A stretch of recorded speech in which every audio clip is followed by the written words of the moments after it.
Ya, apa kabar? Puji Tuhan, Pak, sehat. Haleluya. Ya, Mbak Nisa, terima kasih ya semalam hari ini sudah hadir untuk berbagi dengan teman-teman yang ada di link ini. Apa yang telah Tuhan kerjakan di dalam kehidupanmu, bagaimana Tuhan Yesus datang memberikan peneguhan, memberikan sebuah damai sejahtera, penglihatan yang membawa kehidupan Mbak Anissa untuk bisa menjadi anak Tuhan dan bisa menjadi pewaris daripada kerajaan surga, dan itu adalah hal yang sangat luar biasa dan bisa dibagikan kepada kita semua pada malam hari ini dan akan menguatkan, memberkati kita semua. Oke, waktu dan tempat saya serahkan kepada Mbak Anissa. Silakan Mbak Anissa. Terima kasih, Pak, buat waktunya. Puji Tuhan, Shalom semuanya yang ada di live ini. Puji syukur kehadiran Tuhan Yesus, saya bisa berada di tempat ini. Saya mau menyaksikan kemurahan Tuhan yang begitu dahsyat di dalam kehidupan saya secara pribadi. Uh, saya Nama saya Anissa Dinar. Sekarang saya mempunyai anak 2. Memang Tuhan Yesus itu bekerja di dalam kehidupan saya bukan dari lahir. Saya dilahirkan dari orang tua saya yang keduanya itu Islam. Sebagaimana didikan dari kecil ya saya jalani sampai suatu ketika ada pertengkaran yang hebat kepada orang tua saya. Bahkan sampai saya nggak mengerti apa yang sebenarnya terjadi sama kehidupan saya. Di mana waktu saya kelas 4 SD, saya mengalami semuanya, yaitu orang tua saya berpisah. Jadi pas saya pulang sekolah, saya kelas 4 SD, rumah memang sudah berantakan. Saya nggak mengerti masalah rumah tangga apa sama bapak saya itu mama. Sampai bapak saya pas saya pulang itu bapak saya udah shock dan dengan keadaan rumah yang berantakan. Di situ saya cuma tanya, ada apa Bapak? Saya bilang gitu. Kenapa ini rumah berantakan? Mama mana? Saya bilang gitu. Ya, Bapak belum bisa jawab. Di saat itu masih shock sekali. Soalnya mungkin mereka habis bertengkar hebat di situ. Saya cuma hanya dia melihat keadaan rumah. Pas besoknya itu Bapak mulai bilang sama saya, "Gak usah lagi ingat-ingat sama mama." Saya bilang, "Kenapa?" Iya kata Bapak, "Mama itu gak bakalan pulang lagi." Katanya. Karena mama dia gak mau hidup sama kita, mama pergi ninggalin kita. Di situ saya gak percaya karena bapak saya bilang kayak gitu, saya nggak percaya karena mama saya itu sayang banget sama saya. Sampai saya kelas 4 SD pun dia selalu antar saya sekolah. Bahkan dia itu benar-benar dia jemput saya sekolah kalau saya kehujanan gitu. Saya nggak percaya kalau mama saya pergi ninggalin saya. Saya bilang, mama pasti pulang kan? Tapi bapak saya nggak bisa jawab. Di situ kami jalani hari-hari. Saya masih ingat mama saya terus. Kira-kira seminggu saya ditinggalin sama mama saya, ada orang datang yang bilang kalau rumah itu sudah dijual tanpa pengetahuan bapak saya. Di situ bapak saya shock banget sampai pingsan, sampai sakit. Saya di umur yang masih kecil nggak bisa melakukan apa-apa karena saya pun nggak mengerti harus harus gimana. Saya nggak ngerti harus ngadu sama siapa karena memang saya anak satu-satunya. Lalu keluarlah kami dari rumah kami ini dengan cara terusir ya dari rumah kami dengan membawa baju-baju seadanya yang ada di tas. Pergilah saya sama bapak saya uh, bopong bapak saya karena keadaan bapak saya sakit. Di situ saya nggak tahu harus kemana. Di situ karena saudara pun banyak, tapi mereka tutup pintu semua. Mereka nggak mau tahu apa yang terjadi gitu. Jadi saya bawa bapak saya itu ke pos ronda yang buat jaga malam itu. Disitulah saya bawa bapak saya, karena keadaan bapak saya yang sakit. Di situ memang udah sesak nafas. Saya sampai bingung mau gimana untuk bapak saya beli obat untuk makan. Di situ saya berusaha dengan pikiran saya ke warung nasi. Mungkin saya bisa cuci piring, bisa dikasih nasi buat makan saya sama bapak saya. Di situ saya langsung ke warteg, saya bilang, "Bu, boleh nggak saya bantuin? Soalnya bapak saya sakit, saya butuh nasi untuk bapak saya bisa makan." Tapi puji Tuhan, di saat itu uh, yang punya warungnya ini baik sekali. Mungkin memang melihat saya kasihan kali karena masih kecil.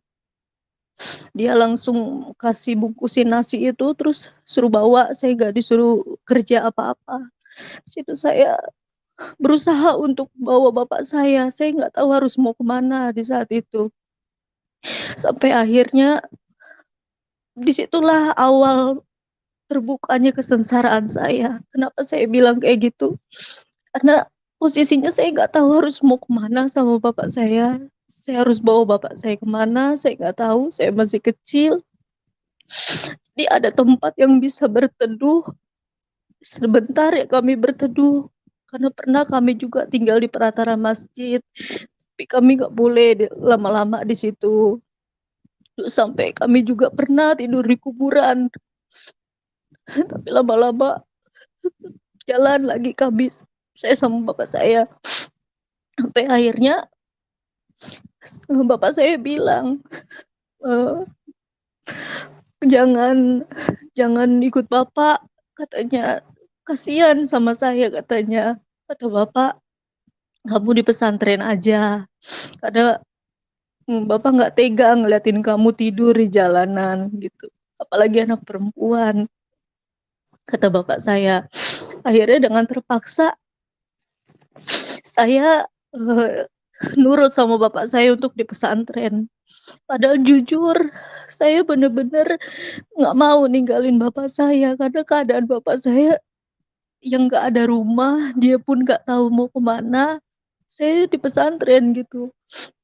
Tapi karena kata bapak, demi kebaikan saya, diantarlah saya ke pesantren yang ada di daerah Bogor. Pesantren itu bukan pesantren modern, masih mengajarkan agama yang kental sekali. Tempatnya pun sampai perbukitan-perbukitan, sampai nggak ada listrik, bener-bener itu yang pengajarannya tuh agama banget. Disitulah saya tinggal.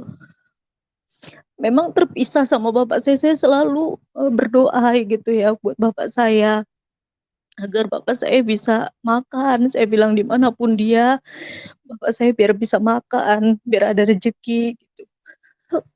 Saya di pesantren dari kelas putus sekolah kelas 4 SD sampai dengan 15 tahun saya di pesantren. Banyak banyak hal-hal yang saya rasakan di pesantren. Memang pengajaran agama ya full, nggak ada pelajaran-pelajaran semananya sekolah gitu.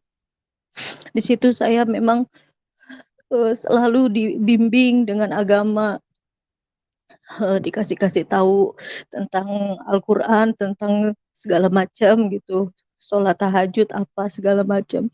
Tapi di hati saya ini, saya selalu teringat sama bapak saya. Saya bilang, saya nggak mau terus-terusan kayak gini. Saya mau sama bapak saya nggak tahu dia di mana, saya bilang gitu, di dalam hati. Tapi saya nggak bisa cerita sama siapapun.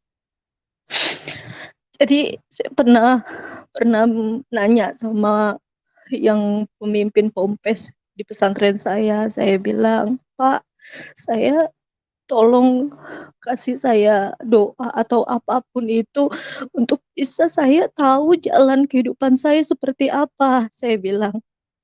Lalu Pak Ustadznya ini bilang sama saya, "Ya kamu banyakin sholat tahajud aja," katanya. "Nanti kamu ada jalan yang terbaik buat kamu. Mungkin nanti ada jodohmu yang mau nikahin kamu katanya. Tapi posisinya itu saya masih kecil, saya nggak mau untuk menikah atau gimana. Saya maunya itu saya bareng-bareng sama bapak saya gitu. Sampai saya jalanin lah semestinya yang di pesantren. Sampai akhirnya saya sholat malam tahajud. Saya sholat tahajud di situ benar-benar saya minta sama Yang Maha Kuasa. Saya bilang tolong tunjukkan jalan. Saya harus gimana nih masa depan saya. Apalagi dengan keadaan orang tua saya. Ada sejadah, ada mukena. Saya tertidur di situ. Dan saya bermimpi. Mimpinya itu saya berada di sebuah taman. Tamannya itu sangat indah sekali. Bahkan banyak orang-orang yang tertawa, yang senang. Saya melihatnya juga, ih enak banget di sana gitu. Sampai saya bilang, orang-orang pada senang ya. Orang-orang pada lari-larian, pada ketawa-ketawa. Mereka memakai baju putih semuanya. Putih seperti gaun ya. Berbinar-binar gitu. Saya sampai enak banget ini tempat gitu. Tapi saya cuma dikasih penglihatan di tempat itu. Sebenarnya saya nggak tahu apa itu maksud mimpi itu apa. Jadi ketika saya habis mimpi itu, saya memberanikan diri untuk tanya sama Pak Ustadz. Saya bilang, saya mimpi Pak semalam. Tolong Bapak bisa menjabarkan mimpi saya. Mimpi apa kamu? Katanya. Saya mimpi Pak di sebuah taman. Tamannya itu indah sekali, saya bilang. Sampai saya bilang, saya nggak cuman hanya bisa kesenangan lihat orang-orang tuh pada ketawa. Di sana banyak sekali orang-orang gembira, tertawa, main-main, lari-lari gitu. Saya bilang gitu. Oh, kamu mimpi apa itu? Mungkin kamu berhalusinasi. Enggak, Pak, memang itu mimpi saya. Saya habis tahajud. Saya habis zikir, saya minta petunjuk, saya bilang. Tapi saya mimpi itu apa ya Pak? Saya bilang. Tapi ustadznya itu bilang, nah, kamu nggak ada itu mimpi, nggak boleh mimpi kayak begitu loh. Kok nggak boleh Pak? Iya, kamu tuh harusnya mimpinya itu dapat petunjuk yang lain, bukan ada di taman yang kamu ceritain gitu, katanya gitu. Pokoknya kamu nggak usah lagi lah berhayal-hayal, jadinya ke bawah mimpi katanya gitu. Sampai akhirnya saya nggak dapat petunjuk apa-apa dari Pak Ustadz ini. Dia nggak bisa menjelaskan mimpi saya ini apa. Akhirnya saya udah nggak nanya lagi, saya pendem aja di dalam diri saya. Tapi semenjak mimpi itu, di hati saya ini makin gimana ya, makin penasaran, apa sih, tempat apa sih itu, kok saya bisa mimpi, kenapa cuman mimpi aja, lain sama kenyataan di dalam kehidupan saya yang penuh dengan air mata. Saya bilang, kenapa saya nggak ada di dalam mimpi itu sampai selamanya gitu. Saya dalam hati kayak gitu aja, saya mau tempat itu, karena nggak, saya kasus yang saya jalanin sekarang ini, saya berat banget di hati saya, apalagi kalau saya ingat kejadian mama saya ninggalin saya. Benar-benar itu bikin saya selalu membenci ibu saya, sampai saya selalu kutuki dia, saya kata-katain dia, karena gara-gara dia itu saya nggak sekolah lagi, saya nggak bisa main-main sama teman-teman saya, bahkan saya sama bapak saya harus tidur di jalanan. Saya selalu tanamkan kebencian itu sama mama saya. Bahkan setiap saya ingat sama kejadian itu, terus saya jadi pemarah. Bahkan saya sampai dibilang kasar gitu ya. Pokoknya saya marah-marah dah nggak jelas. Sampai akhirnya ketika mimpi itu nggak ada yang bisa jabarin. Saya akhirnya memutuskan untuk keluar dari pesantren itu, karena bukan karena mimpi itu sih sebenarnya, tapi karena saya mau ketemu sama bapak saya mau cari. Karena dalam hati saya ini, saya nggak bisa ini kayak gini terus, nggak bisa. Saya harus tahu masa depan saya gimana. Masa bapak saya di mana, saya di mana gitu. Saya maunya tahu bapak saya di mana, jadi saya bisa bersama gitu. Akhirnya saya minta izin sama Pak Ustadz dengan baik-baik untuk keluar dari pesantren. Pak Ustadznya bilang, ya udah kalau kamu mau keluar, itu kan permintaan kamu sendiri. Kamu udah ada bekal yang banyak dari pengajaran yang diberikan di sini. Karena kamu nggak sabar. Kalau kamu sabar di sini, pasti kamu nanti dapat petunjuk. Siapa tahu ada yang nikahin kamu, kamu bisa hidup enak langsung katanya. Di situ saya ya udah saya pamitan. Akhirnya saya cari bapak saya.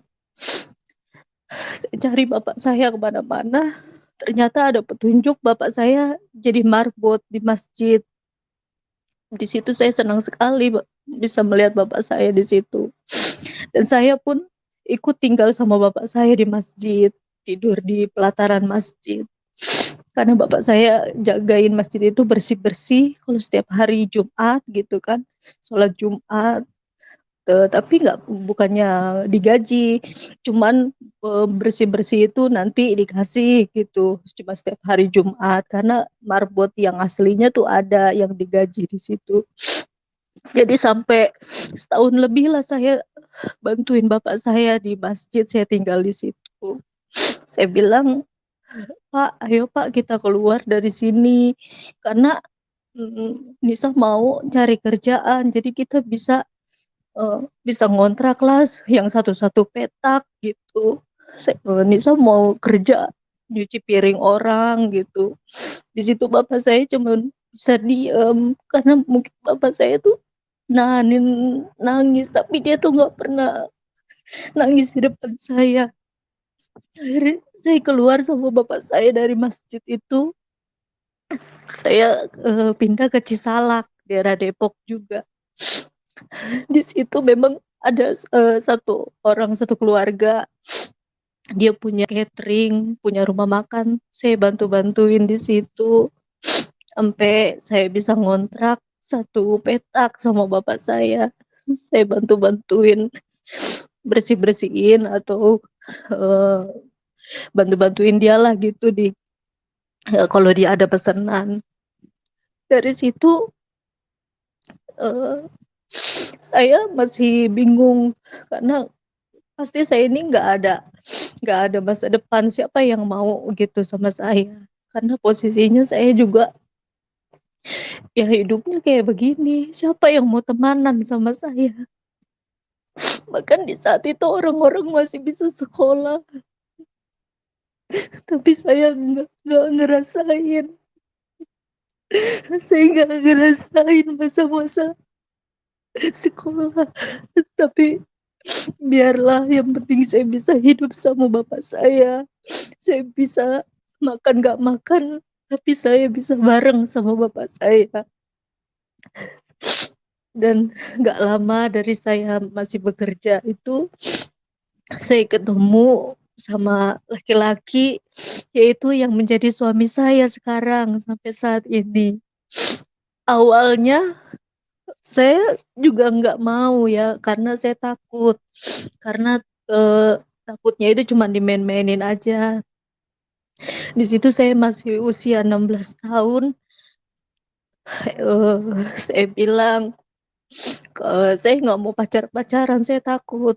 Tapi ternyata laki-laki ini, suami saya ini, dia serius untuk menikahi saya. Karena saya belum punya KTP, jadi zaman dulu itu kan kalau ngurus KTP bisa gampang ya di RT gitu. Jadi dituain lah umurnya. Saya bilang, saya tahu kalau dia itu Kristen. Saya bilang, terus gimana, saya nggak mau, saya harus tetap nikah secara agama saya bilang sama dia. Tapi dia dengan proses yang panjang, akhirnya dia memutuskan untuk menikah sama saya secara Islam. Itu pun butuh perjuangan dia sampai diusir ya sama keluarganya. Pasti nggak terima orang tuanya. Itu pengorbanan dia yang luar biasa di saat itu. Sampai dia meninggalkan hak-hak dia sama dia orang tuanya untuk menikahi saya. Padahal saya ini cuman apa, saya nggak punya apa-apa. Bahkan saya aja nggak sekolah, nggak ada pendidikan. Di situ saya bilang sama dia, "Ya nggak usahlah kita, lanjutin, saya kasihan sama kamu," saya bilang. Tapi dia selalu bilang, "Pernikahan itu, nggak bisa main-main, apalagi pilihannya kan udah kita yang pilih," kata dia. Di situ dia memberanikan diri, dia siap untuk menikah sama saya secara Islam. Akhirnya kami nikah, eee, ada saksi gitu kan, terus ada kakek saya, ada bapak saya. Kami menikah secara Islam, menjalani dengan 2 agama dalam rumah tangga. Sampai kalau saya malam, saya ngaji, saya sholat gitu. Dia, baca Alkitab kalau pagi, bahkan dia ke gereja hari Minggu, saya di rumah. Begitu berulang-ulang sampai pada akhirnya itu, saya didatangkan sama Tuhan itu ketika anak saya, di perut ya, lagi hamil itu usia 7 bulan. Di usia 7 bulan anak saya di kandungan ini, di situ sudah mulai ada tanda-tanda, saya lama-lama, suami saya kan baca firman, saya pengen mengetahui gitu, pengen mengetahui apa sih, tapi kok kalau setiap saya dengerin, eee, itu bikin tenang banget di hati gitu. Saya juga ada pengen tahu gitu isinya apa. Jadi saya memberanikan diri untuk buka Alkitab itu pas suami saya lagi nggak ada. Saya buka Alkitab itu, itulah pertama kali saya pegang Alkitab orang Kristen ya, pertama kali. Saya pun nggak tahu, saya baca karena itu bahasa Indonesia gampang dibaca. Saya baca, di situ ada kata mengasihi. Nah, kata mengasihi ini memang simpel sekali mengasihi, tapi kalau buat saya pas pertama kali saya baca itu, di hati saya langsung langsung gimana ya dibilang ya, langsung saya tuh nggak kuat, langsung saya bilang, "Ih, kok mengasihi ini apa ya?" Saya bilang gitu. Saya pikirin itu sambil saya baca, tapi lama-kelamaan di hati ini, kok tenang banget ya baca, Alkitab ini. Kayak kayak kita lagi cerita sama orang, nah orangnya itu lagi nasihatin kita gitu, di dalam bacaan itu yang saya rasa. Jadi pas suami saya sudah pulang, saya tutup lagi Alkitab, karena saya nggak mau dia tahu saya baca Alkitab. Sejak itu pas malam itu memang saya mikirin aja kata-kata mengasihi ini, apa ya, kok pas begitu saya baca pertama kali kok jantung saya tuh langsung, ada apa ya, kayak tiba-tiba kalau langsung gitu di hati ini, ada apa ya kata-kata mengasihi ini? Sampai akhirnya saya tertidur, saya habis sholat, dan suami saya juga udah mau tidur, dia berdoa, ya kami masing-masing berdoa. Akhirnya di situ saya tidur dengan posisi, terlentang, karena di situ saya hamil 7 bulan. Nah, pas di tengah-tengah tidur kami, saya ini, bukannya mimpi ya, jadi dari posisi tidur, eee, terbaring, ada yang bangunin terduduk. Nah, terduduknya ini kayak orang bangunin secara paksa dari tidur duduk gitu, posisi duduk. Itu saya bangun, saya duduk. Eh, tapi saya masih masih linglung, Mbak. Siapa yang bangunin saya nggak tahu, tiba-tiba saya terduduk. Tapi berasa saya disentuh dari belakang, saya berasa karena didudukin. Lalu pas saya masih duduk itu, ada sebuah sinar dari jauh. Nah, sinar itu lama-kelamaan maju ke depan, nggak bisa saya lihat karena eee, apa ya, terlalu silau sekali di mata, sampai saya nggak berani buka mata, saya tutup, saya nunduk, makin ke depan, makin di hadapan saya itu luar biasa, cahaya ini. Saya juga belum tahu di saat itu ini apa ya, berpikiran di dalam hati, apa saya ditemuin setan gitu, karena kan saya kan nggak tahu sama sekali hal-hal kayak gitu.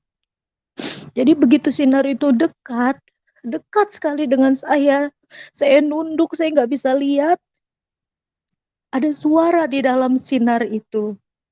Ada suara yang berkata, "Hai anakku yang kukasihi, engkau sudah kupilih." Ada suara yang seperti itu. Saya nggak ngerti itu siapa yang datang waktu itu. Saya nggak tahu apa maksud uh, sosok itu yang datang. Di situ saya cuman terdiam dan tiba-tiba saya menangis. Menangis sampai saya mungkin kalau tetangga tahu saya teriak-teriak kali. Saya nangis karena apa saya diingatkan selama ini saya menyimpan dendam sama ibu saya. Selama ini di hati saya tuh selalu marah kalau setiap saya ingat ibu saya. Saya nangis sepanjang malam itu. Sampai tiba-tiba ada angin tertiup di atas kepala saya. Kayak ada yang niup. Itu memang berasa banget. Sampai adem gitu di kepala saya. Di situ saya langsung, di hati ini kayak yang tadinya berat gitu di hati. Tiba-tiba kayak plong gitu. Dan saya juga eh, nggak mengingat mama saya lagi. Kalau saya ingat kan biasanya saya marah, tapi ini kalau saya ingat saya udah biasa aja gitu di saat itu. Pas udah cahaya itu mulai redup ke belakang perlahan, akhirnya hilang dan saya melanjutkan tidur saya. Dan keesokan paginya saya memberanikan diri untuk bertanya sama tante dari suami saya karena dia kan Kristen. Saya nanya, "Tante, saya semalam itu mimpi." Tapi tapi bukan mimpi, saya benar-benar dibangunin dan terduduk, saya bilang. Saya ceritain, ada cahaya yang datang dan ada suara. Saya ceritain semuanya. Kata tante saya, "Oh puji Tuhan, kamu itu udah dipilih sama Tuhan. Tuhan Yesus sendiri yang datang sama kamu," katanya. Awalnya di situ saya masih nggak tahu apa-apa. Masih saya diam. "Oh gitu ya tante," saya bilang gitu. "Iya, tapi kamu harus mantapin hati kamu dulu, karena di Kristen itu nggak boleh ada paksaan. Itu harus dari diri kamu sendiri." Terus nggak lama dari situ saya pulang, saya berselang dari mimpi apa yang saya rasain itu, saya makin makin tenang di hati saya ini. Jadi saya rasa kok kayaknya beda banget ya selama saya mimpi itu sampai saat saya udah mau 8 bulan ya usia kandungan saya entah kenapa langsung bilang pas suami saya mau pergi ke gereja, saya bilang, "Saya ikut ya," saya bilang gitu. Dia pun kaget karena nggak pernah-pernahnya saya mau ikut kan. Dia kan emang nggak pernah sama sekali eh, bilang sama saya untuk di Kristen, nggak pernah sama sekali dia tuh mengajak-ngajak saya. Bahkan dia selalu mengingatkan saya gitu kalau saya belum sholat atau apa gitu. Di situ saya, tak kenapa saya bilang saya mau ikut ke gereja. Emang awalnya saya mau tahu di dalam gereja itu seperti apa, ngapain aja gitu. Di situ saya pengen tahu. Berangkatlah saya sama suami saya ke gereja suami saya. Di situ saya duduk dengerin puji-pujian ya, karena saya kan nggak tahu waktu itu. Nah puji-pujiannya ini saya dengar sambil saya duduk, saya tutup mata. Kok enak banget di hati ini ya. Saya sampai nangis gitu, walaupun saya nggak ngerti di saat itu kan. Kok puji-pujiannya ini menyentuh banget, bikin ada kelegaan di hati gitu. Sampai saya bilang sama tante saya, "Apa yang saya rasain ini tante ya, kok luar biasa banget di hati saya. Kamu udah mulai terjamah sama Tuhan. Tinggal kamu lebih memantapkan lagi," gitu kata tante saya. Dan pada akhirnya Bapak Gembala yang ada di gereja itu bilang kalau ada yang mau didoain maju ke altar. Karena saya nggak tahu tata cara di gereja itu sama sekali, ya tiba-tiba kata tante saya, loh kamu ngapain maju? Katanya gitu. Saya nggak tahu, tiba-tiba saya maju ke altar, saya sujud gitu. Saya didoain di situ sama Bapak Gembala di situ. Nangislah saya sampai saya udah mau jatuh karena takut. Saya kan lagi hamil besar, pada pegangin saya. Saya nangis di situ didoain. Saya langsung di hati langsung bilang, saya mengampuni mama saya. Saya mengampuni dia. Saya lepaskan semua amarah saya dan kebencian saya sama bapak saya. Walaupun dia sudah pergi ninggalin saya. Sehingga saya nggak bisa sekolah. Sehingga saya hidup sengsara. Saya memaafkan mama saya. Di situ di hati saya ngomong. Dan saya habis didoain sama Bapak Gembala itu. Bapak Gembala bilang, ini ada Alkitab, kamu baca. Dan kalau memang kamu sudah mantap, kamu datang lagi ke sini untuk dibaptis. Pulanglah saya dengan mau melahirkan itu kan dari 8 bulan, udah mau siap-siap melahirkan. 2 minggu setelah saya habis dari gereja itu, sambil saya baca-baca Alkitab, saya berpikir langsung. Ketika saya baca Alkitab, saya ada ketenangan. Kayak lagi curhat sama orang, tapi orang itu nanggapin kita gitu. Terus kalau kita di gereja, saya ngerasain puji-pujian itu kok tenang gitu. Jadi saya yang belum pernah saya alami selama kehidupan saya yang belakang, yang waktu dari saya kecil, itu beda banget yang saya rasain. Kok cuman kayak gini aja saya bisa tenang ya di hati. Saya bisa maafin mama saya bisa ngontrol diri saya gitu. Akhirnya saya bilang sama suami, saya mau ikut Tuhan. Saya mau ikut Tuhan Yesus, saya bilang. Karena kehidupan saya ini udah tenang sekali. Saya bisa mengampuni, saya bilang. Banyak perubahan di dalam hati saya. Akhirnya kata suami, kamu benar-benar, kamu harus minta izin dulu sama bapak kamu, katanya. Akhirnya saya memberanikan diri izin sama bapak saya.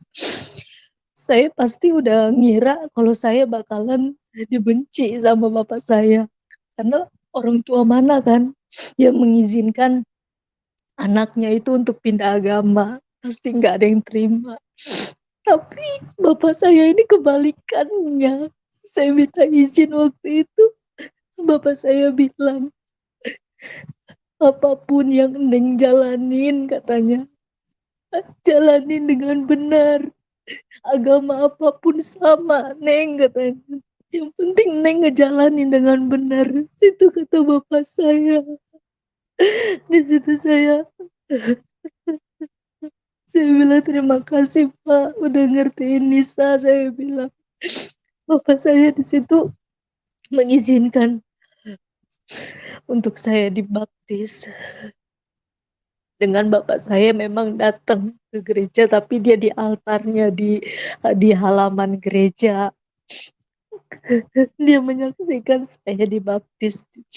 Jadi pas udah saya minta izin sama bapak saya bilang sama Bapak Gembala untuk saya mantap untuk dibaptis. Tapi nggak mudah langsung dibaptis.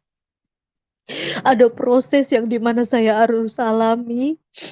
Ketika saya mau hari hanya dibaptis itu, paginya kakek saya datang nih sama keluarga yang lain. Dengan datang ingin menghakimi saya. Mereka nggak terima kalau saya itu jadi kafir, katanya. Bahkan dia mau pukul suami saya. Katanya karena suami saya udah mempengaruhi saya bisa jadi Kristen gitu. Di situ saya bilang saya bukan dipengaruhi sama siapa-siapa. Karena saya tahu ada kedamaian di dalam Tuhan Yesus. Apa selama ini kalian ada di kala saya sengsara? Saya bilang, enggak kan, saya bilang. Apa kalian mau tahu saya tidur di jalanan? Kalian tutup mata semuanya kan? Jadi apapun jalan yang saya pilih, itu ada damai di hati saya bilang. Inilah jalan yang terbaik buat saya. Tapi tetap kakek saya ini nggak mengizinkan saya sampai semua orang-orang yang dia bawa ini mau menghakimi saya, bahkan dia mau biar saya jangan berangkat gitu dibaptis. Sampai mereka lempar-lempari kami kan. Di situ memang saya dikontrakan. Sampai yang ngontrak di samping saya itu takut semua karena ada kegaduhan. Dilempar-lemparinnya saya pas mau melangkah keluar, kaki saya kotor semuanya. Bahkan hujatan-hujatan itu sampai diteriak-teriakin apa segala macam. Tapi saya bilang sama suami, ayo kita melangkah. Ini belum ada apa-apanya. Kita harus berjuang sampai ke gereja. Saya bilang, walaupun di saat itu suasananya benar-benar mereka itu sampai lempar-lempar saya, lempar-lempar segala macam. Tapi tetap mereka itu menghalangi saya untuk jalan. Sampai saya bilang, ayo udah cepat kita jalan. Mereka tetap itu dari belakang mau nyusul kami. Tapi di pertengahan jalan mau dekat ke gereja, tiba-tiba mereka udah nggak lagi ngikutin kami. Disitulah kami bisa sampai di gereja. Dan dengan kaki yang kotor dan baju yang kotor karena kena lempar-lemparan.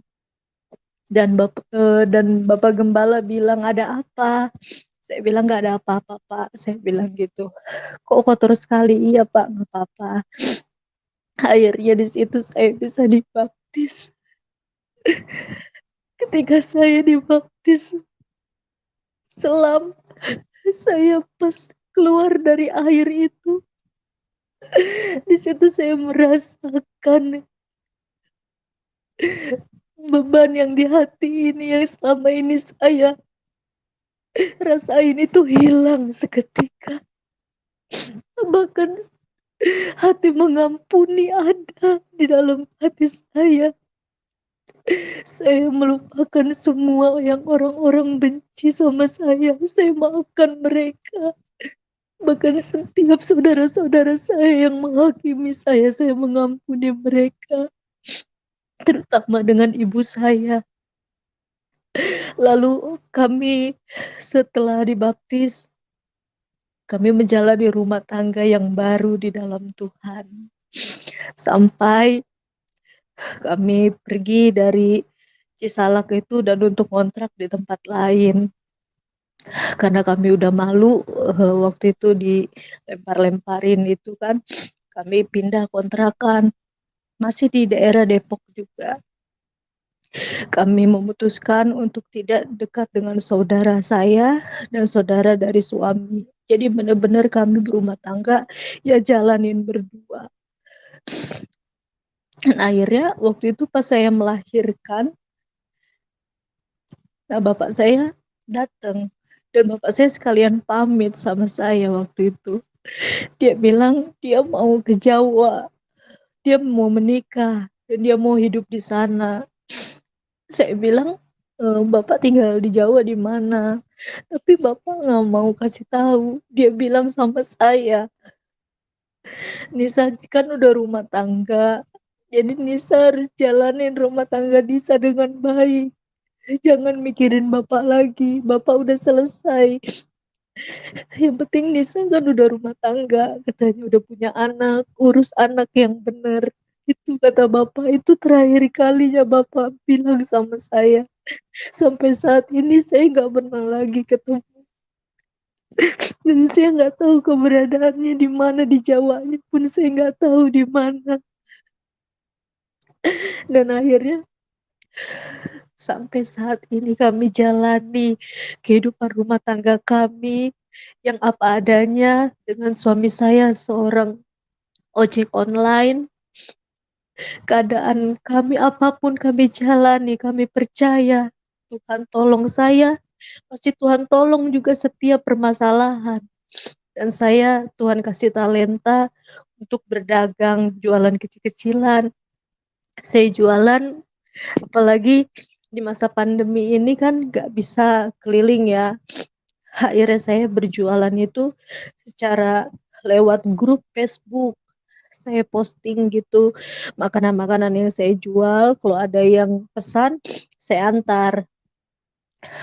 Jadi memang selama pandemi orang-orang pada takut keluar, justru saya malah keluar. Karena saya bilang sama Tuhan, kasihan anak saya bukannya nantangin penyakit. Saya bukan nantangin penyakit, tapi saya bilang sama Tuhan, Tuhan jagai saya. Saya mau keluar nganterin makanan.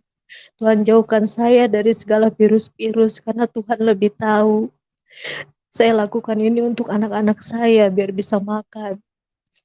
Jadi ada satu lagi kesaksian terbesar saya baru-baru ini, di mana anak saya ini yang pertama, yang laki-laki itu baru lulus SD tahun ini dan harus SMP.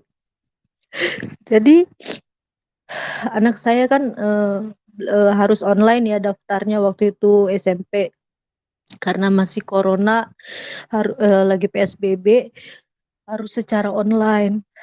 Nah, saya daftarin anak saya dari jauh-jauh, saya udah urus itu surat keterangan miskin, terus saya minta tolong sama sekolah SD-nya itu untuk dibuatkan surat tidak mampu. Saya udah persiapkan. Jadi pas hari H-nya daftar sekolah ini, saya masukin lah surat-surat keterangan miskin saya ini apa segala macam. Rupanya anak saya nggak diterima. Nah, nggak diterima itu, saya di situ saya bilang, oh Tuhan, kok anak saya nggak ada namanya ya? Saya bilang, mungkin di kesempatan kedua ini nanti terakhir anak saya bisa masuk dengan jalur zonasi. Karena zonasi itu kan yang dekat rumahnya dari sekolah. Kebetulan rumah saya dekat dari sekolahan SMP ini, negeri. Lalu saya daftarin anak saya ini. Yang terakhir kalinya gelombang itu ketiga itu, saya bilang, Tuhan, izinkan anak saya bisa sekolah. Jangan kau biarkan anak saya nggak sekolah, saya bilang. Saya daftarin jam 12.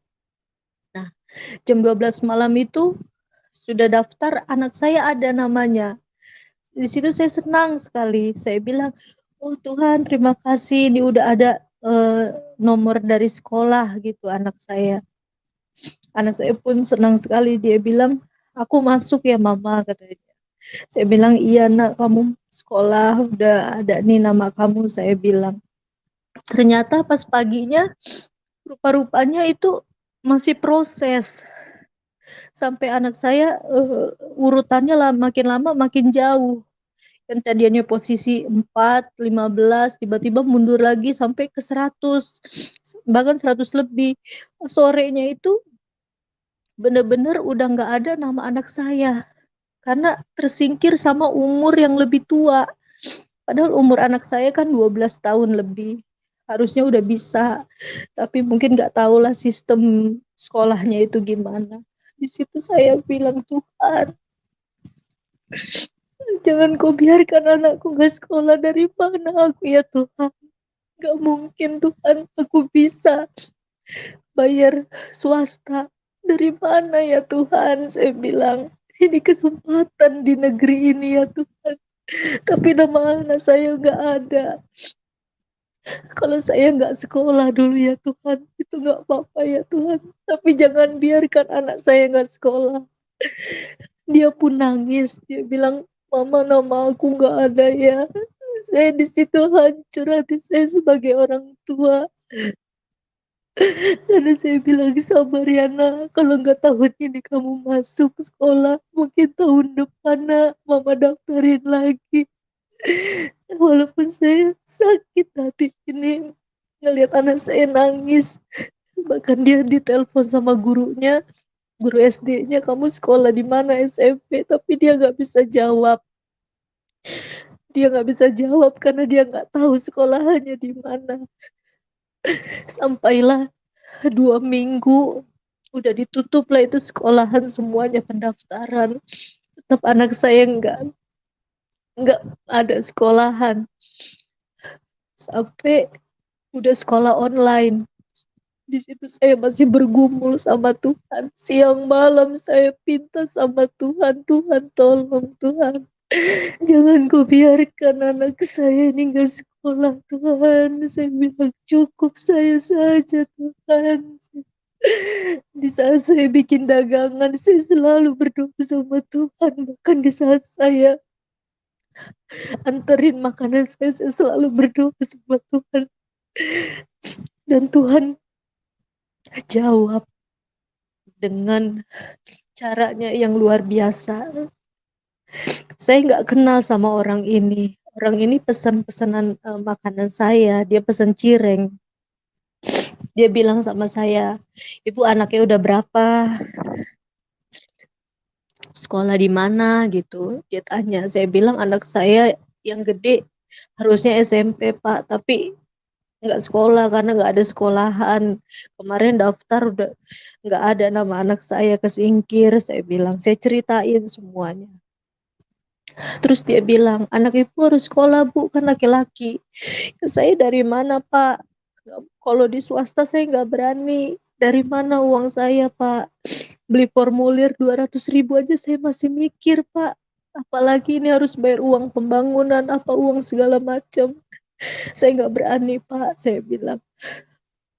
Nggak bu, anak ibu harus tetap sekolah katanya. Nanti saya yang urus semuanya.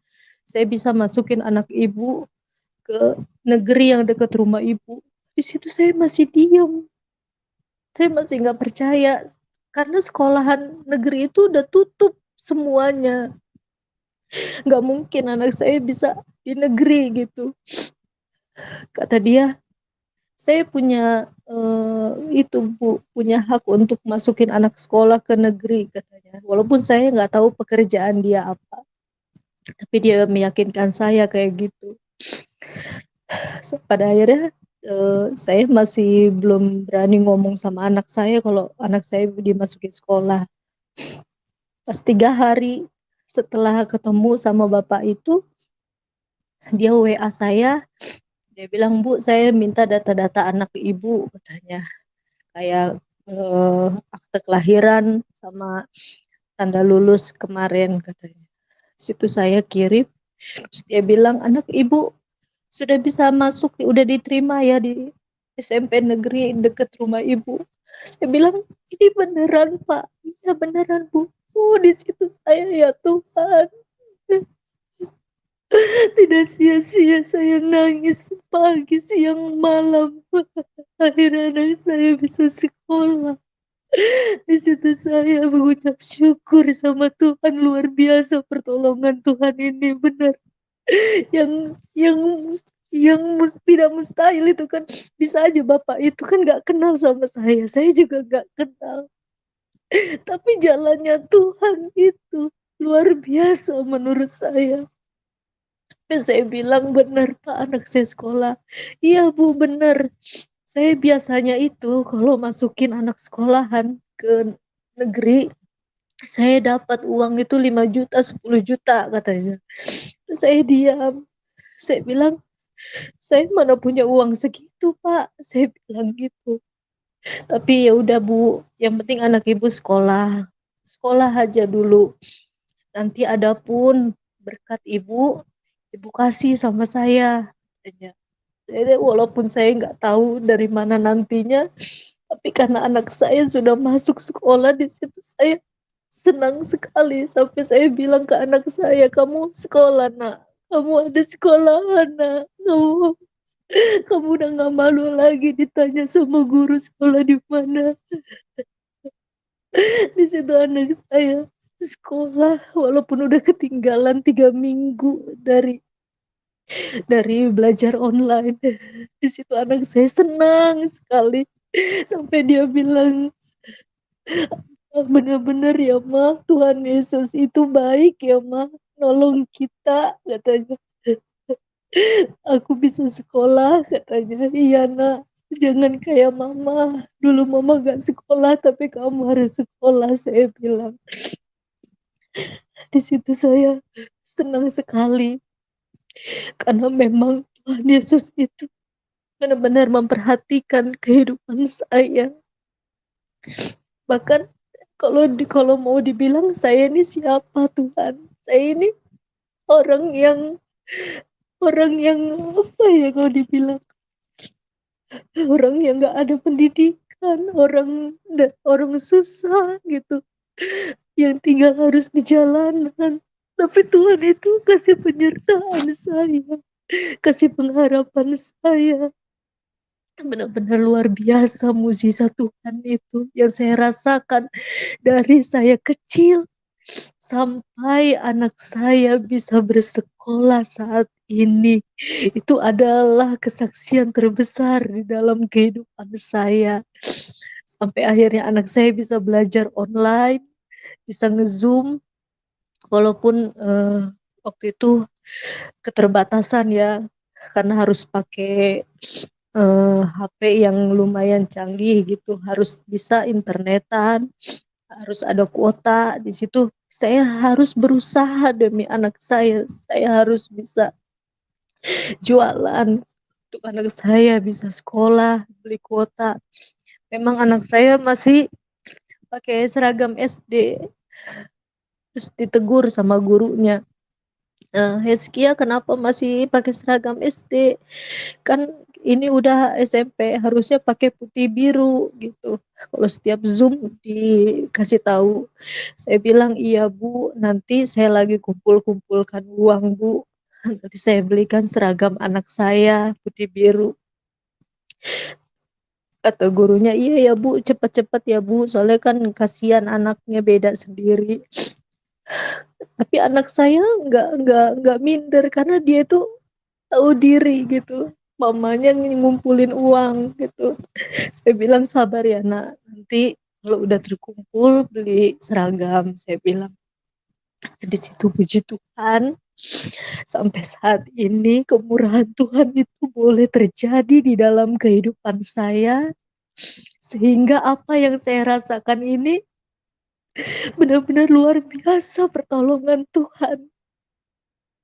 Apa yang gak mungkin itu jadi mungkin bagi Tuhan.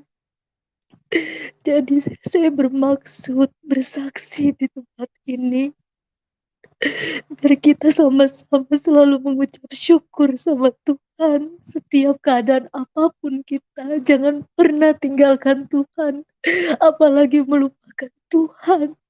Karena Tuhan sudah baik buat kita. Kita gak minta apapun, Tuhan tahu hati kita. Karena itu saya mengucap syukur di malam hari ini saya bisa dikasih kesempatan, saya bisa menyaksikan kemurahan Tuhan yang berlaku di dalam kehidupan saya, di kehidupan keluarga saya, kehidupan anak saya. Biarlah menjadi berkat buat kita semua, dan biar Tuhan Yesus saja menyertai kita semua. Amin. Terima kasih kesaksian saya. Oke, puji Tuhan. Terima kasih buat Mbak Anissa Dinar atas kesaksiannya yang luar biasa. Kita semuanya dikuatkan, diberkati bagaimana Tuhan itu tidak pernah tinggal diam dengan melihat setiap keberadaan hidup manusia. Asalkan saja manusia mau datang kepada Tuhan, mau mencari Tuhan, maka Tuhan akan menyatakan dirinya. Karena dia Tuhan yang memang selalu setia. Dia selalu hadir di dalam setiap ciptaannya. Semuanya di dalam kontrolnya, ya. Matahari pun di dalam kontrol Tuhan, laut, semua ciptaan Tuhan ada di dalam kontrol Tuhan. Itu sebabnya matahari tanpa kekuatan manusia, tanpa hal-hal yang ada di dalam dunia, semuanya bekerja sesuai dengan apa yang telah ditetapkan oleh Tuhan. Ya, matahari setiap jam 6 sore, matahari sudah terbenam dengan sendirinya. Karena itu merupakan ketetapan Tuhan. Setiap pagi jam 6, matahari sudah perlahan-lahan muncul di ufuk timur. Itulah kebesaran Tuhan. Kita tidak perlu mengupayakannya, kita juga tidak perlu meminta-minta, tapi Tuhan setia. Kenapa?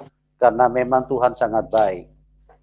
Dan pada malam hari ini, kita sudah dengar bagaimana Tuhan setia kepada Anissa Dinar, dari kehidupannya yang kecil, dari masa kecilnya sudah terjadi tragedi perpecahan rumah tangga, dan apa yang terjadi, Tuhan Yesus datang dan menolong Mbak Anissa, ya.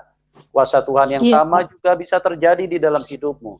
Kalau engkau mau datang kepada Tuhan dan mau berkata, Tuhan, nyatakan dirimu kepadaku, hampirilah diriku, aku butuh Tuhan yang sesungguhnya yang menciptakan diriku. Maka Tuhan Yesus pasti akan menyatakan dirinya kepada Anda.